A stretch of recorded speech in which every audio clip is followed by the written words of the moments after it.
Welcome to the Poetry Fix on Radio Free Hillsdale 101.7 FM. I'm your host, Erika Kyba, bringing you your weekly fix of poetry from across time. Today we're reading Adam's Curse by William Butler Yeats. This poem portrays a conversation between the narrator, his lover, and her friend, talking together at one summer's end. The fact that this conversation is taking place at the end of summer is going to be important.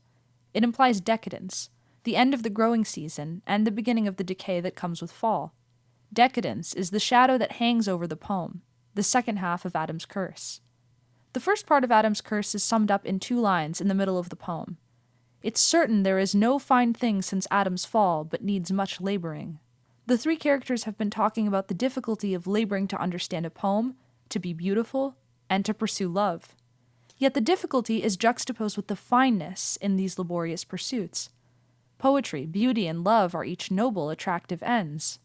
However, there's a turn towards the end of the poem, as Yeats sadly observes that love and courtship used to require much labor, but have now become an idle trade. And he concludes with the desire to strive in the high old way to court his lover, but finds that he and his companions have grown weary-hearted as the hollow moon. It seems that modernity has hollowed out all of the world's most glorious pursuits of their meaning. And we've seen this angst among the modern poets in previous episodes, especially in Eliot's poetry.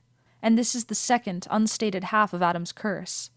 Everything decays and dies in a fallen world.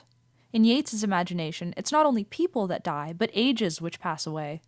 He longs for a richly meaningful bygone era, finding himself instead at summer's end, and at the beginning of a season of hollowness and decadence.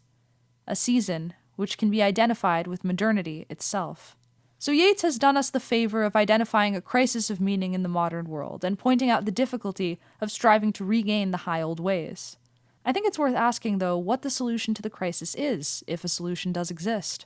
Yeats raises the question, but just because he doesn't leave us with a neat resolution doesn't mean that there is no answer. With all that said, let's dive in. Adam's Curse by William Butler Yeats. We sat together at one summer's end, that beautiful mild woman, your close friend, and you and I, and talked of poetry. I said a line will take us hours maybe, yet if it does not seem a moment's thought, our stitching and unstitching has been naught. Better go down upon your marrow bones and scrub a kitchen pavement, or break stones like an old pauper in all kinds of weather. For to articulate sweet sounds together is to work harder than all these, and yet be thought an idler by the noisy set of bankers, schoolmasters, and clergymen the martyrs call the world. And thereupon that beautiful mild woman, for whose sake there's many a one shall find out all heartache on finding that her voice is sweet and low, replied, "To be born woman is to know, although they do not talk of it at school, that we must labor to be beautiful." I said, "It's certain there is no fine thing since Adam's fall, but needs much laboring. There have been lovers who thought love should be so much compounded of high courtesy, that they would sigh and quote with learned looks precedents out of beautiful old books. Yet now it seems an idle trade enough. We sat grown quiet at the name of love. We saw the last embers of daylight die, and in the trembling blue-green of the sky a moon, worn as if it had been a shell washed by time's waters as they rose and fell about the stars, and broke in days and years. I had a thought, for no one's but your ears, that you were beautiful, and that I strove to love you in the old highway of love, that it had all seemed happy, and yet we'd grown as weary-hearted as that hollow moon." You've been listening to The Poetry Fix with Erika Kyba. If you enjoyed this episode, consider following The Poetry Fix on Spotify, YouTube, or Apple Podcasts.